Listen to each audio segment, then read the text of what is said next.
This machine is beginning to fight me on everything I do to it now. So difficult to get to, nuts and undo, it's a nightmare.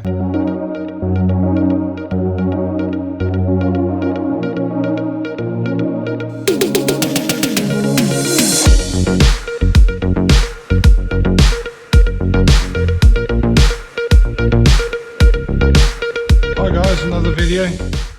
Still working on this power harrow drill combination here. Got a problem here. Can you see what's wrong? Something isn't looking quite right. The bolts here have come loose and it's got all twisted, so I have to tighten them up. Right, all fixed now.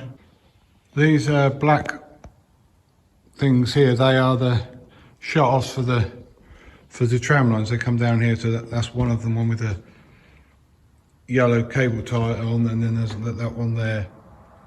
It's also got a yellow cable tie, and can't see it very well, it's a bit dirty, but yeah, they shut off and then they don't work. So there's an electrical wiring problem. So I've now got to find out where that is and what's causing that problem. I think I found the problem. This yellow wire's come off and it's mega. It's not wet in there, it's just dusty. The dust has got in there, but not the water. So I've just got to clean it down, put that in, see if the lights come back on. Right, I've changed the plug on here.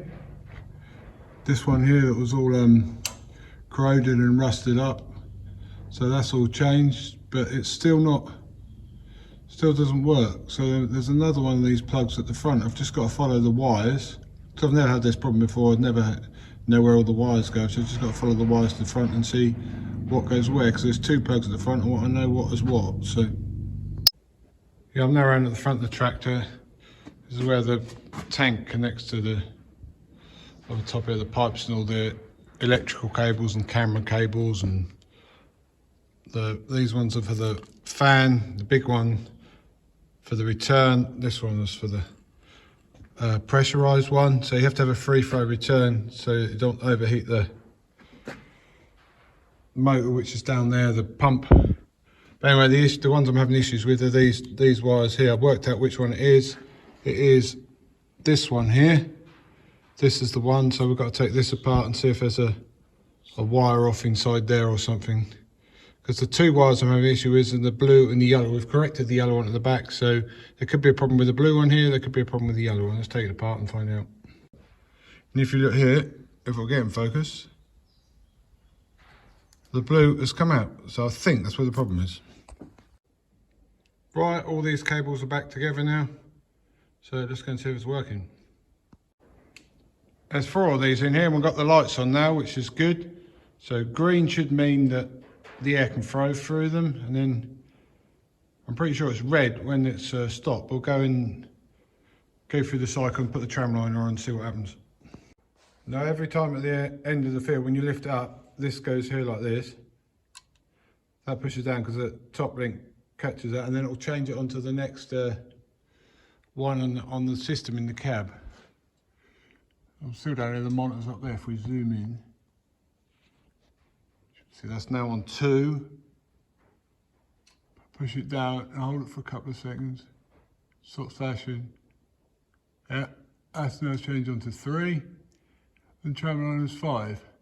So that's 3, hold it for a few seconds, that's 4, same again. Should change to 5, and then we should hear some noise here. Yep, hear some noise. Oh yeah, and now these have now gone red.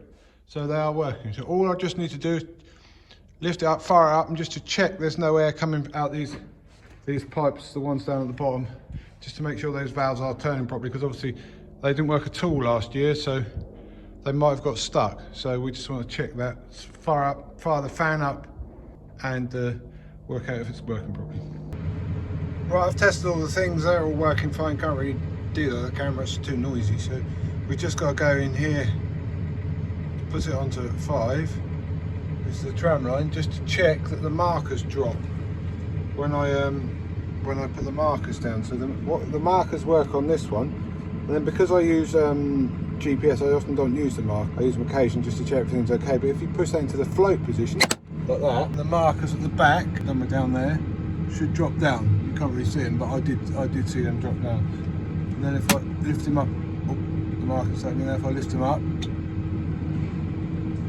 you'll see them through there somewhere. Yeah, it's now going up, you can just see it through there. Yep, so everything is working fine. So we'll just go on to the next one here. +1, and then put the marker down into float position just to check it doesn't go down. No, it hasn't moved, which is good. So exactly how it should be. So everything's working fine. Good, good. Right, we're just greasing this up. You should be able to hear when the sound starts coming out. No, it didn't make that squeegee noise. I saw it come out because there's a job to see him when these ones are greased up, because you can't actually see inside, but I did see some grease come through that little gap in there, so that one's done. It is important to do these ones on the PTO shaft because these guards are very expensive, so for the sake of putting a few squirts in there, it can save you a lot of money. Still working on this power harrow. It's taken a long time to do this. There's loads to do on it. I've now noticed that these nuts here had all come loose, and the rod has started unthreading, so I've had to tighten them up. I've got a right size because I can use the adjustable, this one here, on this one, but I haven't got the right size spanner to fit that. So what I've had to do, I've got one that's slightly too big. I had to cut 2 pieces of metal and slide down the side there to make the spanner small enough to fit on there. But I've finally done that. I think I'm now down to about 4 things left to do. So hopefully I'll finish this week. We'll just see how we get on.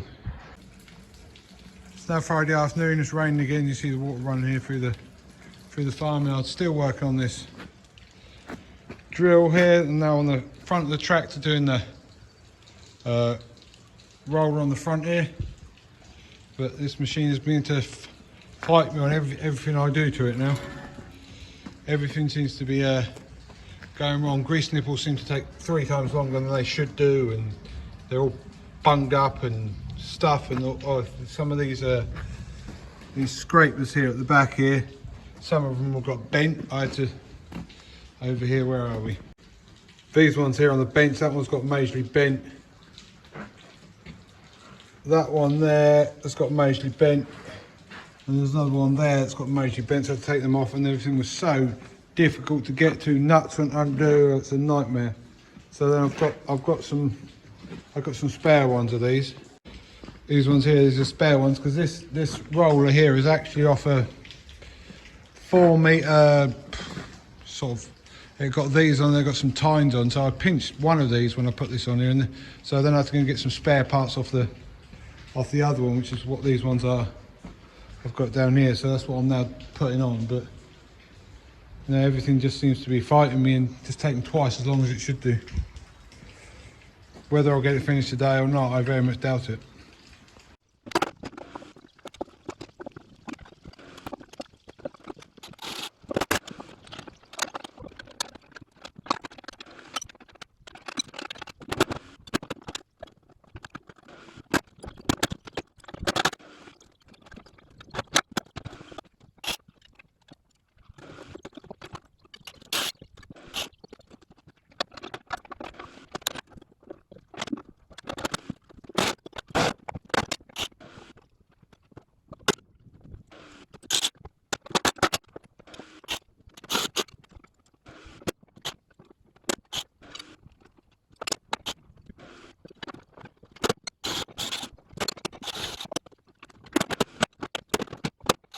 Last I've done them all.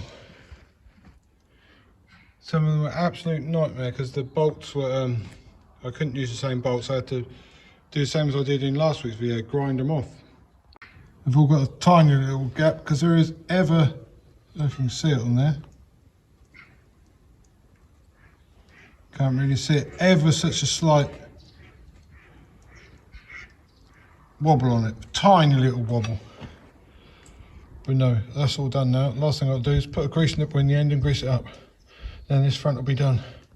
The grease nipple in there is in the ridiculous place. You just cannot get the thing on it. So what I've had to do, I've had to drill a hole in the end here. I'll put a grease nipple there. Can't see it very well because I drilled the hole in the middle and decided it'd be better to drill at the side. So of course I've got a hole, so then I had to fill up down there with weld to stop the grease coming out. But that's all working. There's grease coming out inside there, so that's fine now. So that is this front end finished. All I've got to do is sort out a leak on the tray on the power harrow at the back. Now Saturday morning now, trying to sort out this tray here. I said it's leaking down there. I've got to try and chop some of that. It's leaking near that nut there and down in the middle there as well. So it's very difficult to get in here, but got a nice layer all the way along there. Hopefully that'll stop leaking now. But I can't. It's now Saturday morning. I'll leave it over the weekend to dry and cure before I move it on Monday. I'll leave it as long as I can on Monday, and then hopefully that will hold and won't have any oil come out. So anyway guys, thanks for watching another one of my videos. Don't forget to put thumbs up and subscribe.